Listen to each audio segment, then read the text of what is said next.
जय हिंद साथियों, मैं रजनीश एक बार फिर से आपका स्वागत करता हूं आपके अपने YouTube चैनल ज्ञानदायिनी एजुकेशनल ट्रस्ट पे। और आप सब कैसे हैं? उम्मीद है कि आप लोग अच्छे होंगे।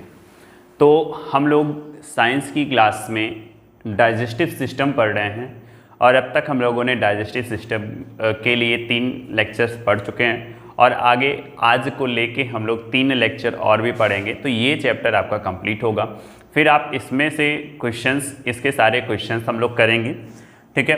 तो आप ये समझ लीजिएगा कि इससे बाहर जो है क्वेश्चन नहीं आने वाला है, क्योंकि मैं आपको बहुत डिटेल में पढ़ा दे रहा हूँ, ठीक है। चाहे आप एसएससी का पेपर देने चाहें, चाहे आप सीजीएल का पेपर देने चाहें, चाहे आप सीडीएस का, चाहे एनडीए का, चाहे टेट का, चाहे सीटेट का, चाहे यूपीपी का, यूपीएसआई का, या फिर लेखपाल का कोई भी पेपर देने जाएं, अगर वहाँ पे साइंस आती है तो आपको इससे बाहर नहीं मिलेगा, ठीक है। तो आप लोग ये बात को समझ लीजिए और बेहतरीन तरीके से मेहनत करते रहिए, ताकि आप लोगों की मेहनत एक दिन रंग लाए और आप लोग सेलेक्ट हो जाएं। जहाँ भी हम पहुँचें, हमारे बच्चे सेलेक्टेड, हमें वहाँ पर मिले कि सर हमने आपसे पढ़ के सेलेक्ट हुआ है, काफ़ी मज़ा आएगा। तो इसके लिए बने रहिए हमारे साथ। और आज हम लोग पढ़ेंगे स्टमक, हिंदी में कहते हैं इसे आमाशय। देखिए, कुछ लोगों का कहना है कि सर थोड़ा बड़ा लिखा करिए, तो मैं कोशिश करूंगा कि मैं बड़ा लिखूं, ठीक है। मैं कोशिश करूंगा कि मैं बड़ा लिखूं। तो चलिए देखते हैं यहाँ पे इसका शेप क्या होता है। शेप क्या होता है? तो शेप क्या होता है इसका? जे आकार का होता है, ठीक है। शेप क्या होता है? जे आकार का होता है। अगर इसके कलर की बात करें तो इसका कलर कैसा होता है? तो इसका कलर कैसा होता है? रेड होता है, ठीक है, रेड होता है। आप इसे सामान्य भाषा में क्या कहते हैं? पेट कहते हैं। तो हिंदी में अगर लिखना चाहें तो आप लिख सकते हैं पेट भी कहा जाता है। बहुत मायने नहीं रखता है, बट लेकिन आप लोग जानना अगर चाहें तो लिख सकते हैं, ठीक। यहाँ पर देखो, ये आपका ओसोफेगस, ठीक है। एसोफेगस, मैंने कल आप लोगों को एसोफेगस के बारे में पढ़ाया था। अगर आप लोग आज मेरी पहली वीडियो देख रहे हैं, तो जितने भी लोग आज मेरी पहली वीडियो देख रहे हैं वो लोग जाएं और हमारे और के पहले के लेक्चर जो हैं उसे देखें, तो फिर आके यहाँ पे देखें तो आपको ज़्यादा समझ में आएगा। वैसे यहाँ पे कुछ समझने वाली चीज़ें नहीं हैं, तो पहले की चीज़ें हैं वो आपको समझ में आ जाएंगी और आपके क्वेश्चन हो जाएंगे। देखिए, यहाँ पे 2 वाल्व लगे रहते हैं, एक ऊपर वाल्व लगा रहता है और एक नीचे वाल्व लगा रहता है। आमाशय में एक नीचे वाल्व लगा रहता है और एक ऊपर वाल्व लगा रहता है। तो इसे हम लोग कहते हैं पाइलोरिक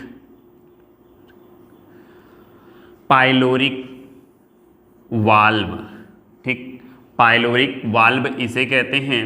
और ये जो होता है इसे कहते हैं इसोफेगस वाल्व। हिंदी में कहते हैं इसोफेगस वाल्व, ग्रास नलीय वाल्व, ठीक है, ग्रास नली वाल्व। और इसे पाइलोरिक की हिंदी पाइलोरिक ही होती है। अब देखिए आगे देखते हैं, तो जो आमाशय होता है उसके कितने पार्ट होते हैं? पेपर में कई बार पूछा गया है। और टेट वाले बच्चे तो ध्यान दें, क्योंकि उनमें ऐसे पूछा गया ए, बी और सी, ये तीनों के नाम क्या हैं? ये तीनों के नाम क्या हैं? तो अगर टेट के पेपर में पूछा गया, और आप लोगों को एक चीज़ बता दें, लगभग जो पेपर करा रहे हैं, ठीक है, लगभग जो वनडे एग्जाम्स का पेपर करा रहे इस समय जो है वो टीसीएस ही है। वो सभी वेंडर को खरीद लेता है, क्योंकि उसके पास क्षमता है, उसके पास कई सर्वर हैं, तो वो सभी का खरीदता है और वही कराता है। तो सब में पेपर में कॉमन चीज़ें आ सकती हैं, ठीक है, सब में पेपर में कॉमन चीज़ें आ सकती हैं। तो यहाँ पर देखिए, जो स्टमक होता है ये इसके 3 भाग होते हैं। कौन कौन होता है? ए, बी, सी। पहला तो होता है आपका कार्डिया, ठीक, पहला आपका होता है कार्डिया। दूसरा आपका होता है म्यूकस, ठीक है, म्यूकस सेल, सॉरी हाँ कार्डिया, और दूसरा होता है म्यूकस सेल, और तीसरा होता है आपका पाइलोरिक। ठीक है, आपका क्या होता है, पाइलोरिक। अब आपको इसमें देखना, हिंदी में अगर आप लोग जानना चाहें तो हिंदी में इसे क्या कहते हैं, कार्डिया। हिंदी में इसे क्या कहते हैं, कार्डिया। अंग्रेजी में इसे क्या कहते हैं, सॉरी इसे भी हिंदी में म्यूकस, और इसे हिंदी में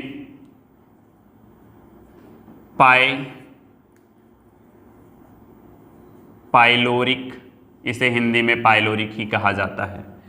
अब देखिए ये कहाँ पे होता है, तो ये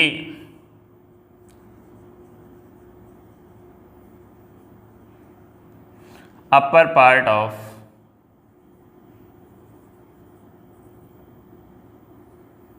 ठीक है, तो हिंदी में लिखेंगे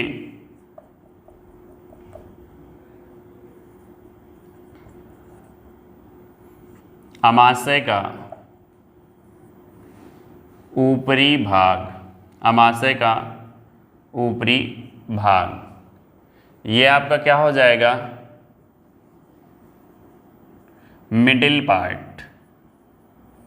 ठीक, ये आपका क्या हो जाएगा, मिडिल पार्ट, इसे आप कहेंगे मध्य भाग, और ये आपका क्या हो जाएगा, लोअर पार्ट। ठीक, ये आपका क्या हो जाएगा, लोअर पार्ट, यानी कि निचला भाग। क्या हो जाएगा, निचला भाग। एक पॉइंट इसमें और लिखेंगे, एक पॉइंट पाइलोरिक वाले में और लिखेंगे। पाइलोरिक वाले भाग में ही पाया जाता है, क्या पाया जाता है, गैस्ट्रिक ग्लैंड।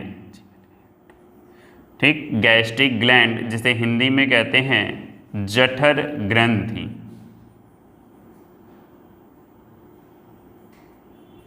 क्या, जठर ग्रंथि, गैस्ट्रिक ग्लैंड, जिसे हिंदी में कहा जाता है, जिसे हिंदी में कहा जाता है जठर ग्रंथि।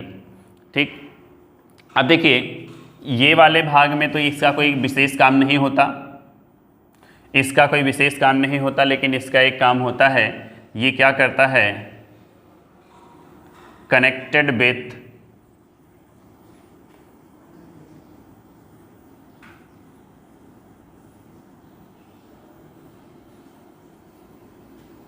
फेगस। ठीक है, कनेक्टेड विथ ओसोफेगस, इसोफेगस, ओसो नहीं कहते हैं, ओ साइलेंट होता है, तो यहाँ पे इसोफेगस कहते हैं। ये क्या होता है, ग्रास नाल से, ग्रास नाल से जुड़ा हुआ होता है, ग्रास नाल से जुड़ा हुआ होता है। ठीक, अब देखिए जो ये इसोफेगस वाल्व है या पाइलोरिक वाल्व है, ये दोनों वाल्व का काम क्या होता है, तो जो आप खाना खाते हैं, ठीक है, जो आप फूड लेते हैं, वो फूड जब आपके आमाशय में पहुंच जाए, वो फूड जब आपके आमाशय में पहुंच जाए तो क्या हो कि वो बाहर ना निकले, इसलिए यहाँ पे एक वाल्व लगा होता है, इसोफेगस वाल्व, ताकि वो बंद हो जाए, आपको खाना बाहर ना निकल के। लेकिन कुछ लोग होते हैं ना, जैसे हिंदी में बोलें तो हाही टाइप के, तो वो क्या करते हैं, एकदम ठूसे रहते हैं, ठूसे रहते हैं। मैंने देखा है, मैं कभी पार्टी वगैरह में जाता हूँ तो मैं देखता हूँ कुछ लोग होते हैं कि ऐसे पूरा एक प्लेट लिया और उसमें पूरी सजा लिए, जैसे दोबारा कुछ नहीं मिलने वाला, उसमें इतना ढेर सारा चावल रख लिया, उसमें जितनी भी प्रकार की चीज़ें हैं सब चीज़ों को रख लिया, और उसके बाद ऐसे ऐसे करके ऐसे खाने में जुट गए हैं। तो जब वो एक्स्ट्रा खा लेंगे, जब बहुत ही ज़्यादा खा लेंगे, तो ये वाल्व का काम भी तो कुछ नहीं कर पाएगा, वाल्व भी काम कुछ नहीं कर पाएगा, जिस रास्ते से खाएंगे उस रास्ते से निकल आएगा। ठीक है, तो ऐसा नहीं करना चाहिए भाई, आराम से खाइए, अपने सेहत का भी ध्यान रखिए। ठीक है, एक नियमित संतुलन और संतुलित आहार लीजिए, ताकि आप लोग भी जिंदगी में आगे चलते रहें। ठीक, नहीं तो जल्दी बूढ़े हो जाएंगे। देखिए यहाँ पे ये इसोफेगस वाल्व, और यही काम होता है जब खाना, जब इसका भोजन, जिसे हम लोग काइम कहते हैं, ग्रहणी में पहुंचता है। ये वाला भाग क्या है आपका, डियोडिनम है, ये वाला भाग क्या है आपका, डियोडिनम है। तो इस वाले भाग में जब खाना पहुंचता है तो ये पाइलोरिक वाल्व जो होता है ये बंद हो जाता है, ताकि ग्रहणी से खाना फिर से अमाशय में ना पहुंचे। अगर फिर से अमाशय में खाना पहुंचेगा तब दिक्कत होगी। ठीक, तो ये वाली बातें आप लोगों को समझ में आ चुकी होंगी कि अमाशय का आकार कैसा होता है, तो ये जे शेप होता है। अमाशय का कलर कैसा होता है, तो रेड कलर होता है। अमाशय का कलर कैसा होता है, तो अमाशय का कलर जो होता है वो रेड कलर होता है। ठीक, अमाशय का कलर जो होता है वो रेड कलर होता है। अब देखिए अमाशय के कितने भाग होते हैं, तो पहला होता है कार्डिया, दूसरा होता है म्यूकस, तीसरा होता है पाइलोरिक। ठीक है, अपर पार्ट ऑफ स्टमक, ये क्या होता है, कार्डिया जो होता है ये सबसे ऊपर वाला भाग होता है अमाशय का। ठीक है, ये अमाशय है, तो ये वाला भाग जो होता है आपका अमाशय होता है। ये वाला भाग जो होता है आपका क्या होता है, म्यूकस होता है। ये वाला भाग जो होता है पाइलोरिक वाल्व होता है। देखिए मैं आपको यहाँ पे बता रहा हूँ, ये इसी वाले भाग पे, ठीक,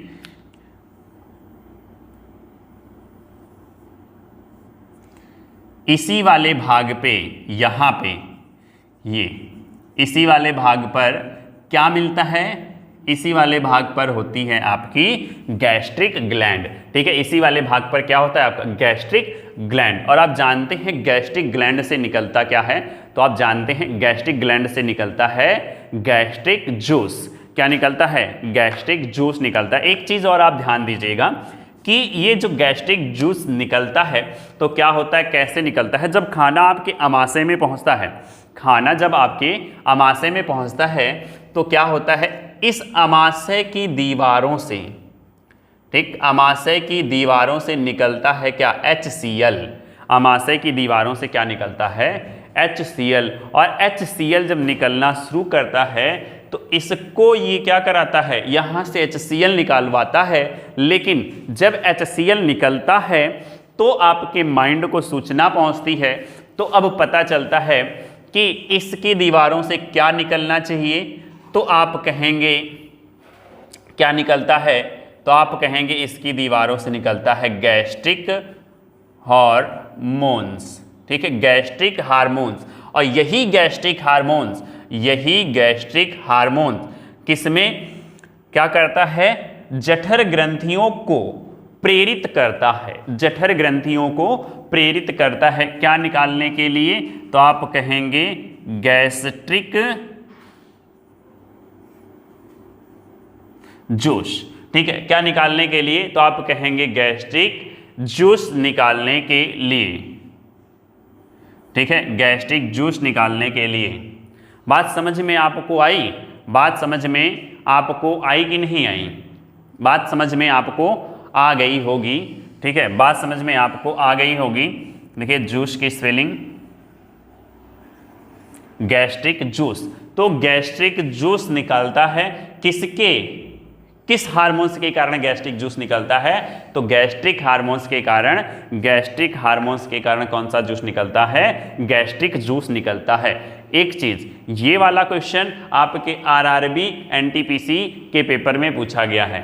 ठीक है, आरआरबी एएलपी के पेपर में, आरआरबी एनटीपीसी, आरआरबी के मतलब रेलवे के पेपर में हम कह सकते हैं जनरली, ये रेलवे के पेपर में पूछा गया है। मैंने प्रैक्टिस सेट को देखते समय, सॉल्व करते समय मैंने देखा था ये हार्मोन्स जो आपको वहाँ पे मिला था। ठीक है, तो ये वाली चीज़ें आप लोगों को याद रखनी है कि गैस्ट्रिक जूस किस हार्मोन्स के कारण निकलता है, तो आप कहेंगे सर गैस्ट्रिक जूस जो है वो किस हार्मोन्स के कारण निकलता है, तो आप कहेंगे सर गैस्ट्रिक जूस जो है वो गैस्ट्रिक हार्मोन्स के कारण निकलता है, गैस्ट्रिक हार्मोन्स के कारण निकलता है। जल्दी से आप लोग इसका स्क्रीनशॉट ले लीजिए ताकि हम लोग पढ़ें गैस्ट्रिक ग्लैंड। उम्मीद है कि आप लोग स्क्रीनशॉट ले लिए होंगे और उम्मीद करता हूं कि आप लोगों को समझ में आ रहा होगा। अगर आप लोगों को समझ में नहीं आ रहा है तो मेरे प्यारे भाइयों और मेरे प्यारे बहनों, आप लोग क्या करिए, हमें कमेंट करके ज़रूर बताइए कि सर ये चीज़ें हमें समझ में नहीं आई, ताकि मैं आप लोगों को उसे और डिटेल में और अच्छे तरीके से समझा सकूं। ठीक है, कोई भी क्वेश्चन हो आप तुरंत ही क्वेश्चन पूछ लिया करिए कि सर ये वाला क्वेश्चन हमें समझ में नहीं आ रहा है। ठीक, और आप लोग क्वेश्चन हमसे डायरेक्ट भी पूछ सकते हैं। तो क्वेश्चन हमसे डायरेक्ट पूछने के लिए आप लोग हमारे फेसबुक पेज पे भी क्वेश्चन अपना डाल सकते हैं। तो हमारा फेसबुक पेज है GS by Rajneesh sir, GS by Rajneesh sir.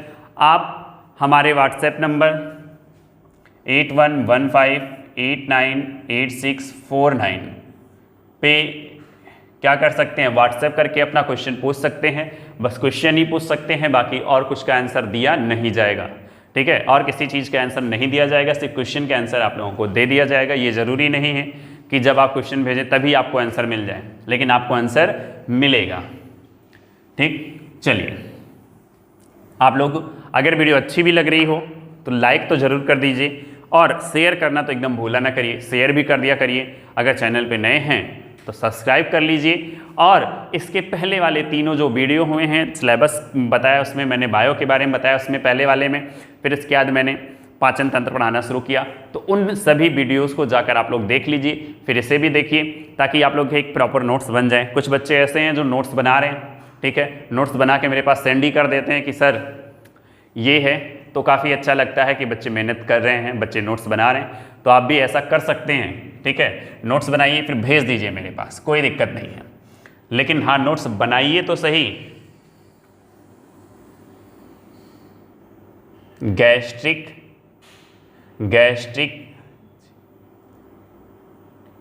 Gland, ठीक है, गैस्ट्रिक ग्लैंड, इसे हम लोग हिंदी में कहते हैं जठर ग्रंथि। क्या कहते हैं, जठर ग्रंथि। अब देखिए, जो जठर ग्रंथि है, इसका जो सबसे इंपॉर्टेंट काम है, ये किसका सिक्रीशन करता है, तो आप कहेंगे ये सिक्रीशन करता है गैस्ट्रिक जूस का, ठीक है। किसका सिक्रीशन करता है, तो ये गैस्ट्रिक जूस का सिक्रीशन करता है। बात आपको ये वाली समझ के रखनी होगी, ठीक है, बात ये वाली आपको समझ के रखनी होगी कि ये गैस्ट्रिक जूस का क्या करता है, सिक्रीशन करता है।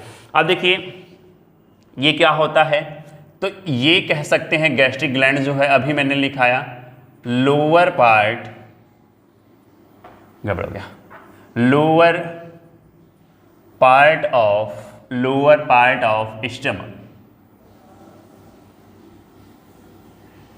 ये क्या होता है, तो आप कहेंगे अमाशय का निचला भाग होता है,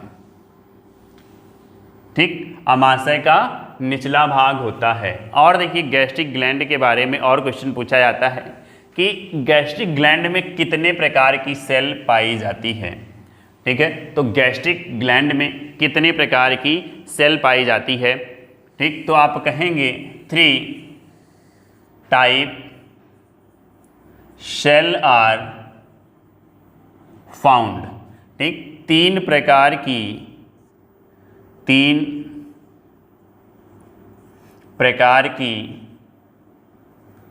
कोशिका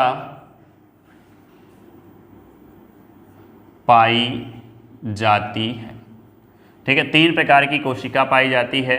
तो आप कहेंगे सर तीनों प्रकार की जो कोशिका है उसका नाम बताइए, तीनों प्रकार की जो कोशिका है उसका नाम बताइए। तो तीनों प्रकार की कोशिका का नाम हम बताते हैं। एक बात थोड़ा सा मिस्टेक हो गया, आप जल्दी से उसे देख लीजिए और उसे सुधार लीजिए अपने नोट्स में। मैंने अमाशय के 3 पार्ट बताए, ठीक है, मैंने अमाशय के 3 पार्ट बताए, एक कार्डिया बताया, दूसरा मैंने म्यूकस शायद बता दिया था, तो वहाँ पे म्यूकस नहीं होगा, वहाँ पे होगा फंडस, ठीक है, क्या होगा, फंडस। ओके, ये वाली बात आप लोग को ध्यान से वहाँ पे कर लेनी चाहिए, ठीक है, थोड़ी सी मिस्टेक हो गई, यहाँ वाला मैंने उठा के वहाँ पे बता दिया, तो ये वाली बात आप लोग ध्यान से वहाँ पे कर लीजिए, सॉरी फॉर दैट, ठीक है। तो वहाँ पे क्या होगा, फंडस, ठीक है। अमाशय का जो भाग होता है वो क्या होता है, दूसरा वाला जो भाग होता है वो फंडस होता है, वो आप लोग ध्यान से लिख लीजिए वहाँ पे, ठीक। थोड़ा सा मिस्टेक हो गया, मैंने यहाँ से उठा के वहाँ पे बता दिया, क्योंकि यहाँ पे जो सेल होता है वो 3 होता है, एक होता है ऑक्जेनेटिक सेल और एक होता है म्यूकस सेल, ठीक, एक ऑक्जेनेटिक सेल होता है, एक म्यूकस सेल होता है और एक होता है जाइमोजिन सेल, ठीक है, क्या होता है, जाइमोजिन सेल, ठीक, एक होता है ऑक्जेनेटिक सेल, एक होता है म्यूकस सेल और एक होता है जाइमोजिन सेल। थोड़ा सा मिस्टेक हो गया भैया कि मैंने क्या कह दिया था वहाँ पे, मैंने यहाँ पे क्या कह दिया था, म्यूकस कह दिया था।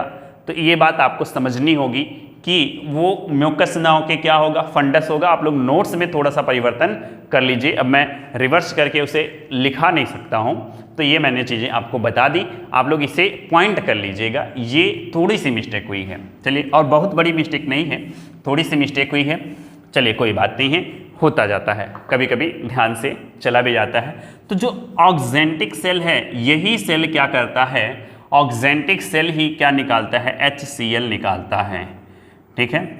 ऑक्जेंटिक सेल ही क्या करता है, HCl को प्रोड्यूस करता है, HCl को प्रोड्यूस करता है, HCl को प्रोड्यूस करता है, हिंदी में कहते हैं उत्पादन करता है, ठीक है। HCl का उत्पादन कौन करता है, तो ऑक्जेनेटिक सेल करता है, बाकी उन सभी का कोई ज़्यादा विशेष महत्व तो नहीं है, तो इसलिए मैं इसका बता दे रहा हूँ। ऑक्जेनेटिक सेल जो होता है ये किसका उत्पादन करता है, तो HCl का उत्पादन करता है। किसका उत्पादन करता है, तो आप कहेंगे सर ऑक्जेनेटिक सेल जो है ये HCl का उत्पादन करता है, ऑक्जेनेटिक सेल ये HCl का उत्पादन करता है, ठीक। जल्दी से आप इसे नोट डाउन कर लीजिए, इसे आप नोट डाउन कर लीजिए। फिर हम लोग किसके बारे में पढ़ते हैं, फिर हम लोग पढ़ते हैं गैस्ट्रिक रस के बारे में पढ़ते हैं, गैस्ट्रिक जूस के बारे में पढ़ते हैं, ठीक है, जठर रस के बारे में पढ़ते हैं। चलिए, नोट कर लिए होंगे या स्क्रीनशॉट ले लिए होंगे, तो मैं इसे रफ कर दे रहा हूं। अगर आप लोगों को वीडियो समझ में आ रही है तो आप लोग लाइक जरूर कर दीजिए, ठीक है, और ज़्यादा से ज़्यादा लोगों तक आप इसे शेयर किया कीजिए। देखिए, जो जठर रस होता है, ठीक, ये जो लिखा गया है जठर रस, जठर रस आप हिंदी में इसे जानते हैं जठर रस, अंग्रेजी में कहते हैं गैस्ट्रिक जूस। अब देखिए, गैस्ट्रिक जूस किस हार्मोन्स के कारण निकलता है, जल्दी से आप लोग कमेंट करिए। गैस्ट्रिक जूस किस हार्मोन्स के कारण निकलता है, जल्दी से आप लोग कमेंट करिए, पीछे अभी मैं बता के आया हूँ, ठीक है। गैस्ट्रिक जूस से निकलता क्या है, तो गैस्ट्रिक जूस से निकलता है, जल्दी से, गैस्ट्रिक जूस से निकलता है क्या, एंजाइम, ठीक है, एंजाइम। अब देखिए, गैस्ट्रिक जूस से एंजाइम निकलता है, वो एंजाइम कौन है आपके, वो आपके 3 एंजाइम होते हैं। कौन कौन एंजाइम है, जल्दी जल्दी आप लोग बता सकते हैं। पहले तो आप इसका आंसर दीजिए, गैस्ट्रिक जूस, जठर रस, जठर रस, जठर रस जो है वो किस हार्मोन्स के कारण स्रावित होता है, तो आप कहेंगे गैस्ट्रिक हार्मोन्स के कारण स्रावित होता है। तो सबसे पहला आपका है रेनिन। सबसे पहला कौन सा है, रेनिन एंजाइम। दूसरा है आपका पेप्सिन एंजाइम। तीसरा आपका है म्यूकस एंजाइम, ठीक है, म्यूकस एंजाइम। अब देखिए, जो रेनिन एंजाइम है इसका काम क्या होता है, तो ये मिल्क को पचाता है, यानी कि मिल्क को किस में बदलता है, कर्ड में बदलता है। दूध को किस में परिवर्तित कर देता है, तो दूध को दही में परिवर्तित कर देता है, दूध को दही में परिवर्तित कर देता है। इसकी एक बात और आपको जाननी होगी, इसकी एक बात और आपको जाननी होगी कि जो ये होता है रेनिन एंजाइम जो बनता है, किस में बनता है, तो आप कहेंगे रेनिन एंजाइम जो बनता है वो एडल्ट में बनता नहीं है, ठीक है, रेनिन एंजाइम एडल्ट में नहीं बनता है। अगर बात करें चाइल्ड यानी कि बच्चों में, तो बच्चों में रेनिन एंजाइम बनता है, वो दूध को आसानी से पचा सकते हैं, दूध को दही में आसानी से बना सकते हैं। आपने देखा होगा कभी कभी बच्चे जो हैं दूध पीने के कुछ समय के बाद क्या निकालते हैं, मुंह से अपने दही निकालते हैं, तो वो किसके कारण हो जाता है, रेनिन के कारण होता है। तो मिल्क में कौन सा प्रोटीन होता है, तो केसीन प्रोटीन होता है। कौन सा प्रोटीन होता है, केसीन प्रोटीन होता है। और ये केसीन प्रोटीन का क्या करता है, पाचन करता है। केसीन प्रोटीन का क्या करता है, पाचन करता है। अब देखिए, ये आपका पेप्सिन एंजाइम क्या है, तो पेप्सिन एंजाइम प्रोटीन को, ठीक है, पेप्सिन एंजाइम क्या करता है, तो आप कहेंगे sir pepsin enzyme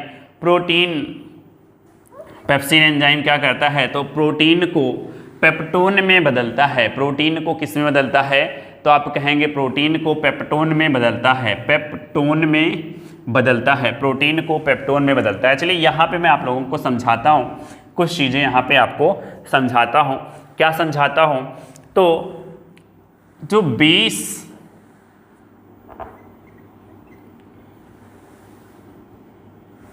amino acid होते हैं, ठीक है, 20 अमाइनो एसिड मिलके क्या बनाते हैं? 20 अमाइनो एसिड मिलके प्रोटीन बनाते हैं, ठीक, 20 अमाइनो एसिड मिलके प्रोटीन बनाते हैं। देखिए जब अमाइनो एसिड बदलता है किस में? तो आप कहेंगे सर अमाइनो एसिड बदलता है पेप्टोन में। अमाइनो एसिड किस में बदलता है? पेप्टोन में। फिर उसके बाद आप देखेंगे कि अमाइनो एसिड जो पेप्टोन में बदलता है, फिर इससे बनता है आपका प्रोटीन, फिर आपका इससे बनता है प्रोटीन, ठीक है, फिर आपका इससे बन जाता है प्रोटीन, ठीक है। आपका इससे क्या बन जाता है? देखिए यहाँ पे दिखाई नहीं दे रहा होगा, तो यहाँ पे लिख दे रहा हूँ, प्रोटीन आपका क्या बन जाता है? प्रोटीन, ठीक। अब देखिए जो अमीनो एसिड किस में बदलता है? पेप्टोन में, फिर पेप्टोन से किस में बदलता है? प्रोटीन में। और यहाँ पे जब इसका पाचन होगा तो प्रोटीन से पेप्टोन, फिर पेप्टोन से अमाइनो एसिड, पेप्टोन से किस में बदलेगा? अमाइनो एसिड में बदलेगा, तो ये पाचन होगा, ठीक है। यानी कि प्रोटीन किस में बदल जाए? प्रोटीन किस में बदल जाए? अमाइनो एसिड में बदल जाए, तो क्या होगा? ये कंप्लीट डाइजेशन होगा। क्या हो जाएगा? कंप्लीट डाइजेशन होगा। कब? जब प्रोटीन किस में बदले? जब प्रोटीन किस में बदले? अमाइनो एसिड में बदले। जब प्रोटीन किस में बदले? अमाइनो एसिड में बदले, तब ये कंप्लीट पाचन होगा। लेकिन यहाँ पे क्या हो रहा है? प्रोटीन क्या हो रहा है? प्रोटीन किस में बदल रहा है? तो यहाँ पर प्रोटीन पेप्टोन में बदल रहा है, तो यहाँ पे पार्शियल डाइजेशन हो रहा है। बात आपको समझ में आ चुकी होगी, ठीक है। पार्शियल डाइजेशन हो रहा है, बात आपको समझ में आई कि नहीं आई? पार्शियल डाइजेशन हो रहा है, बात आपको समझ में आ चुकी होगी। अगर आप लोगों को बात समझ में आ चुकी है तो कहिए यस सर, आगे बढ़िए, ठीक है। अब देखिए अगर यहाँ पे पार्शियल डाइजेशन हो रहा है तो कितने % हो रहा है? तो यहाँ पे 50% डाइजेशन होता है, यहाँ पे 50% डाइजेशन होता है, ठीक है। यहाँ पे 50% डाइजेशन होता है। अब आप लोगों को बात समझ में हमारी आ चुकी होगी, ठीक है। अब आप लोगों को बात क्या होता है? समझ में आ चुकी होगी। जो ये म्यूकस है, ये किसका पाचन करता है? तो ये फैट का पाचन करता है, ठीक है। ये फैट का पाचन करता है, वो भी 50% ही, और आगे छोटी आंत में पाचन होता है। और एक चीज़ यहाँ पे जान लीजिए कि और यहाँ पे एक चीज़ आप लोग जान लीजिए, क्या जानेंगे? कि यहाँ पे कार्बोहाइड्रेट का पाचन नहीं होता है। कार्बोहाइड्रेट का पाचन हम लोग 30% कहाँ पे करा के आए हैं? मुख में करा के आए हैं। कार्बोहाइड्रेट का पाचन हम लोग कहाँ पे करा के आए हैं? मुख में करा के आए हैं। अब 70% जो बचा है वो कहाँ पर होगा? तो वो आंत में होगा, ठीक है। वो कहाँ पे होगा? तो वो आंत में होगा। चलिए आप लोग जल्दी से इसका स्क्रीनशॉट ले लीजिए, आगे हम लोग बढ़ जाते हैं। आप लोग जल्दी से इसका स्क्रीनशॉट लीजिए, हम लोग आगे बढ़ते हैं। अब जानते हैं HCl के बारे में कि HCl हमारे शरीर में क्या करता है। HCl हमारे शरीर में क्या करता है? तो सबसे पहले HCl कहाँ से प्रोड्यूस होता है? तो आप कहेंगे ऑक्जेनेटिक सेल से। कहाँ से प्रोड्यूस होता है? ऑक्जेनेटिक सेल से। ये HCl क्या करता है? तो आप कहेंगे सर HCl बैक्टीरिया को क्या करता है? बैक्टीरिया को मारता है, ठीक है, बैक्टीरिया को समाप्त करता है। और HCl का और जो विशेष काम है क्या है कि ये कंट्रोल करता है डिके होने से भोजन को, ठीक है, कंट्रोल करता है डिके होने से भोजन को, यानी कि भोजन को सड़ने से बचाता है, भोजन को सड़ने से बचाता है। चलिए HCl की हम लोग बात कर लेते हैं। HCl, तो सबसे पहले HCl का pH मान पूछा जाता है। HCl का क्या पूछा जाता है? तो HCl का pH मान पूछा जाता है। pH मान का मतलब क्या होता है? तो पोटेंशियल ऑफ हाइड्रोजन। क्या होता है? पोटेंशियल ऑफ हाइड्रोजन कितना होता है? 1.4 होता है। अब आप लोग बताएंगे अम्लीय है कि क्षारीय है? अम्लीय है कि क्षारीय है? तो हिंदी में कहेंगे ना अम्लीय है ना क्षारीय है, सीधे सीधे अम्ल है। क्या है ये? एसिड ही है, ना तो अम्लीय है ना तो क्षारीय है, ठीक है। जितना ही हम 6 के करीब पहुँचेंगे, 0 से जितना ही हम 6 के करीब पहुंचेंगे, 7 के करीब पहुंचेंगे, उतना क्या होगा, उतना जो हमारा होगा वो उतना ही ज़्यादा अम्लीय होगा। ठीक है, उतना ही कम अम्लीय होगा, बहुत ही कम मात्रा में वहाँ पे अम्लीय हो पाएगा। ठीक, अब देखिए कहाँ से निकलता है, तो अभी मैंने बताया कि HCl जो है, ठीक है,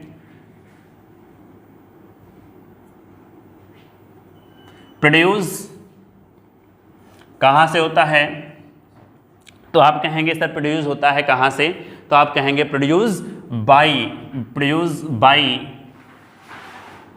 बाय ऑक्जेनेटिक सेल। ठीक है, प्रोड्यूस बाय ऑक्जेनेटिक सेल, तो कहाँ से निकलता है, तो आप कहेंगे ऑक्जेनेटिक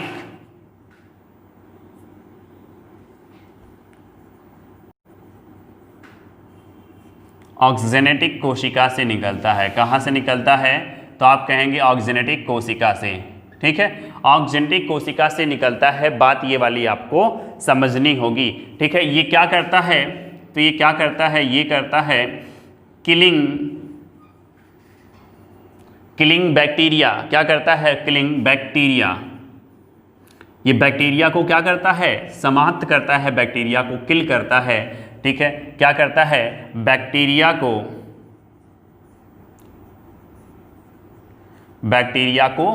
समाप्त करता है। ठीक है, बैक्टीरिया को समाप्त करता है, जो इसका मेन काम है। ठीक है, मेन काम क्या है, तो ये कंट्रोल डिके ऑफ फूड करता है। ठीक है,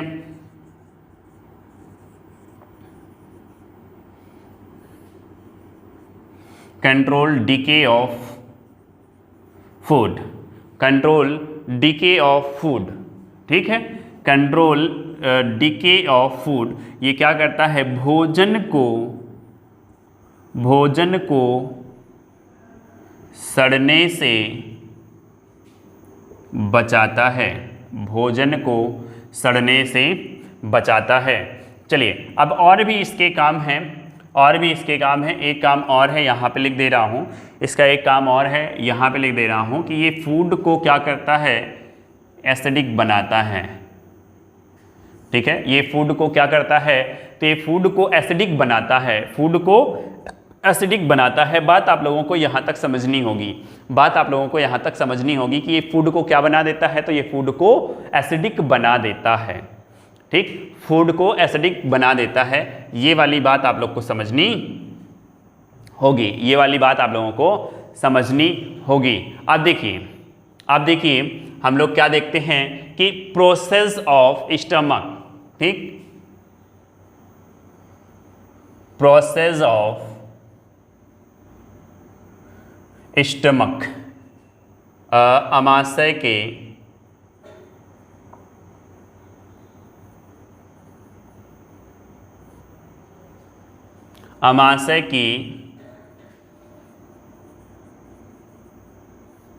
प्रक्रिया।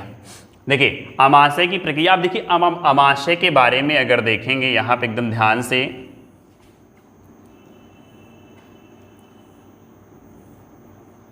ठीक, आमाशय को यहाँ पे एकदम ध्यान से देखेंगे तो सबसे पहले क्या होता है कि जब आमाशय में भोजन आता है तो यहाँ पे एक म्यूकस की परत बन जाती है। क्या हो जाती है, यहाँ पे एक म्यूकस की परत बन जाती है। फिर यहाँ से आपको निकलता है HCl, फिर आपको निकलता है HCl निकलता है। फिर HCl के बाद आपका क्या निकलता है, फिर HCl के बाद आपके एंजाइम निकलते हैं। ठीक है, आपके एंजाइम निकलते हैं। ठीक है, HCl और एंजाइम, HCl निकलता है और एंजाइम निकलता है। तो आप लोग एकदम ध्यान से देखिए कि जब ये म्यूकस की परत बन जाती है, एंजाइम निकलता है और HCl निकलता है, तो ये सभी के सभी क्या करते हैं, देखिए HCl क्या करता है मैंने बता दिया, एंजाइम रेनिन और पेप्सिन क्या करता है, मैंने ये भी आपको बता दिया। ठीक है, तो ये सभी के सभी जब काम हो जाते हैं तो इससे ये सारी की सारी प्रक्रिया कहाँ होती है, तो ये सभी की सभी प्रक्रिया कहाँ होती है, आमाशय में होती है। ठीक है, तो जो यहाँ से फिर निकला फूड, ये क्या कहलाता है, ये जो यहाँ से निकला फूड ये क्या कहलाता है, तो आप कहेंगे काइम कहलाता है। क्या कहलाता है, कायम कहलाता है। क्या? कायम। क्या? कायम। कायम कहलाता है, हिंदी में लिख लीजिए, कायम कहलाता है। ठीक है, यहाँ से निकला फूड क्या कहलाता है? तो कायम कहलाता है। ठीक है मेरे बच्चों, आप लोगों को समझ में आ चुकी होगी ये बात, आप लोगों को समझ में आ चुकी होगी बात। ये वाला क्वेश्चन आपका पूछा गया है कि ठीक अमाशय में पचे भोजन को क्या कहते हैं? अमाशय में पचे भोजन को क्या कहते हैं? अमाशय में पचे भोजन को कायम कहते हैं। इस कायम का पूछा गया है कि कायम किस नेचर का होता है, तो आप जल्दी से बताएं। अभी मैंने बताया किस नेचर का होता है, तो आप कहेंगे सर एसिडिक नेचर का होता है। कायम किस नेचर का होता है, तो आप कहेंगे सर कायम एसिडिक नेचर का होता है। ठीक है, कायम किसे बोलते हैं? तो भोजन की लुगदी को बोलते हैं। किसे बोलते हैं? भोजन की लुगदी को बोलते हैं। और ये क्या होता है? ये क्या होता है? आधा तरल अवस्था में होता है। ठीक है, क्या होता है? आधा तरल अवस्था में होता है। क्या होता है? Half liquid state. ठीक है, half liquid state. Half liquid state होता है, अर्ध तरल अवस्था होती है इसकी। क्या होती है? अर्ध तरल अवस्था होती है। क्या होती है इसकी? अर्ध तरल अवस्था होती है। हमें लगता है कि आप लोगों को यहाँ तक समझ में आया होगा। यहाँ तक अगर आप लोगों को समझ में आया है तो जल्दी से आप लोग क्या करिए, स्क्रीनशॉट ले लीजिए। ठीक है, जल्दी से आप लोग स्क्रीनशॉट लीजिए ताकि हम लोग और आगे बढ़ सकें। चलिए ठीक है, आप लोग स्क्रीनशॉट ले चुके होंगे तो मैं इसे रफ कर दे रहा हूं। तो अमाशय की कहानी यहाँ पे हम लोग ख़त्म कर देते हैं।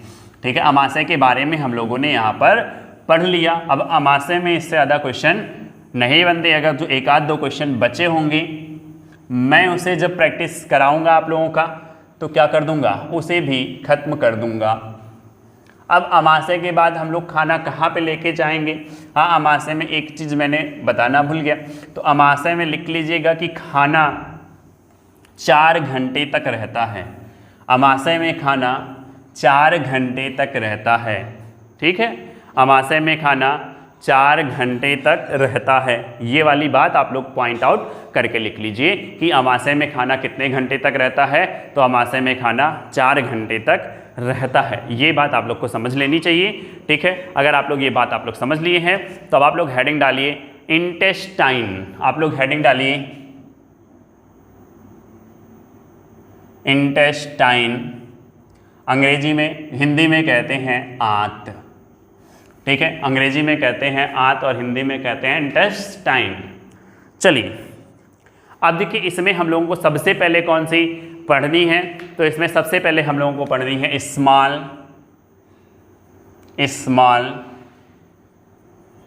इंटेस्टाइन। स्मॉल इंटेस्टाइन पढ़नी है। अब देखिए, स्मॉल इंटेस्टाइन हिंदी में कह देते हैं इसे छोटी आंत।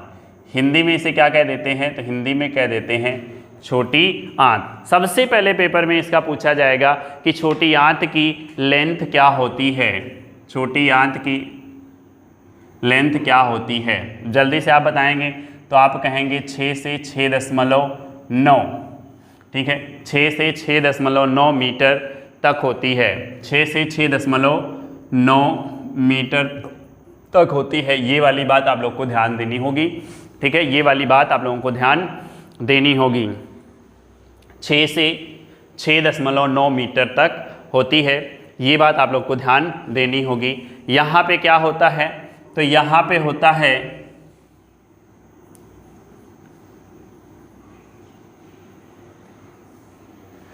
Complete digestion. क्या होता है? कंप्लीट डाइजेशन प्लस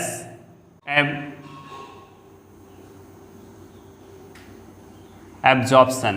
ठीक है, कंप्लीट डाइजेशन प्लस क्या होता है? Absorption. Complete digestion plus absorption होता है। क्या होता है? पूर्ण पाचन प्लस अवशोषण। यहाँ पे कुछ अवशोषण भी होता है और यहाँ पे पूर्ण पाचन हो जाता है। यहाँ पे क्या हो जाता है? पूर्ण पाचन हो जाता है। क्या हो जाता है? पूर्ण पाचन हो जाता है। और यहाँ से अगर पूछे 6 से 7 मीटर लंबी होती है ये, और 6 से 7 मीटर लंबी होने के साथ साथ यहाँ से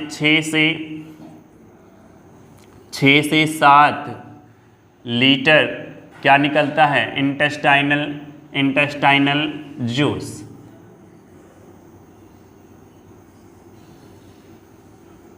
क्या निकलता है यहाँ से, तो इंटेस्टाइनल जूस निकलता है।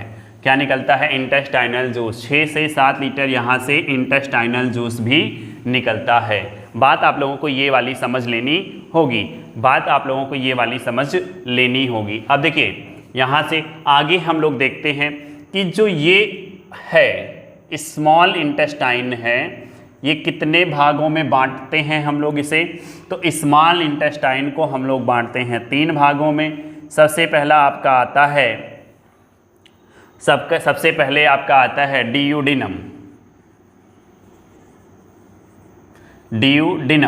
फिर आपका आता है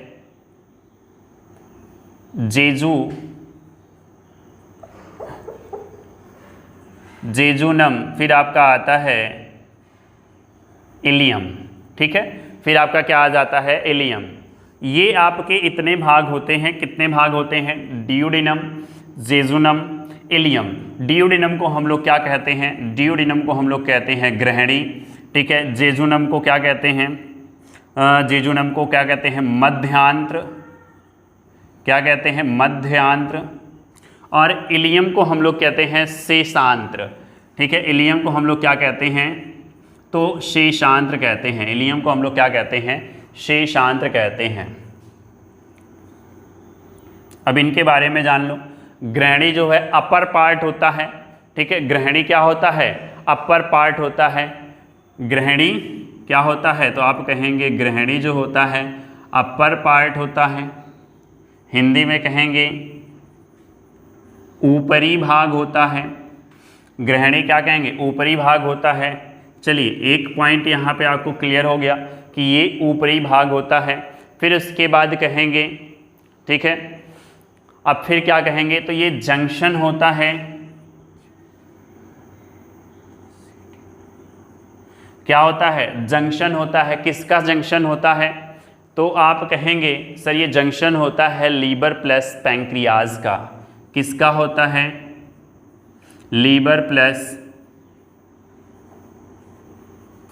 पैंक्रियाज का। लीवर प्लस पैंक्रियाज का क्या होता है, जंक्शन होता है, मतलब संधि होती है किसकी, लीवर और पैंक्रियाज। लीवर और पैंक्रियाज कि जहाँ पर वाहिकाएं मिलती हैं, जहाँ पर वाहिकाएं मिलती हैं वही के उसी से शुरू होता है क्या आपका, उसी से शुरू होता है आपका डियूडिनम का दौर। ठीक है, अब देखिए यहाँ पे एक चीज़ और होता है, क्या होता है,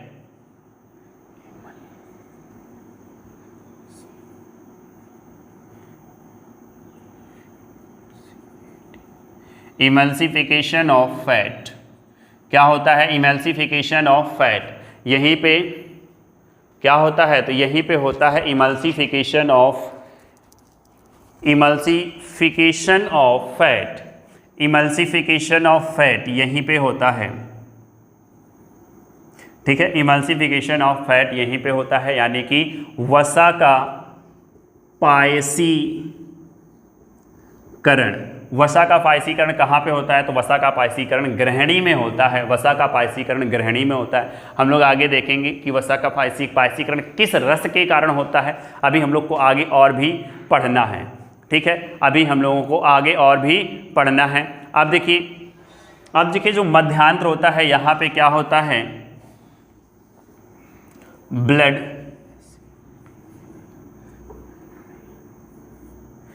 ब्लड सप्लाई होता है। क्या होता है, तो ब्लड सप्लाई होता है।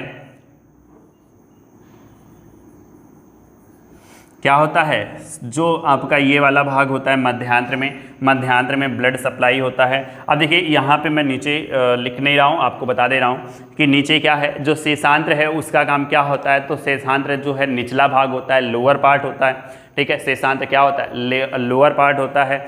और यहीं पे क्या होता है, खाने का पूरा पाचन हो जाता है। यहीं पर खाने का पूरा पाचन हो जाता है, इसलिए हम इसे कहते हैं मेजर पार्ट है ये किसका, स्मॉल इंटेस्टाइन का ये मेजर पार्ट है, मुख्य भाग है, और क्या करता है ये कनेक्ट विथ लार्ज इंटेस्टाइन। ठीक है, ये लार्ज इंटेस्टाइन से क्या रहता है, जुड़ा रहता है, ये लार्ज इंटेस्टाइन से जुड़ा रहता है। तो लार्ज इंटेस्टाइन का कौन सा भाग, तो लार्ज इंटेस्टाइन का सीकम वाला भाग किससे जुड़ता है, शेषांत्र से जुड़ता है।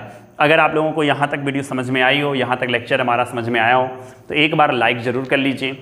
ठीक है, एक बार लाइक ज़रूर कर दीजिए, और अगर अभी तक शेयर नहीं किए हैं तो अपने और भी दोस्तों को शेयर कर दीजिए, क्योंकि यहाँ पे वो चीज़ें आपको मिल रही हैं जो फ्री में, जो आप लोग पेड खरीदते हैं, खरीद के पढ़ते हैं, तो यहाँ पे मैं आपको फ्री में पढ़ा रहा हूँ आप लोगों के लिए ही।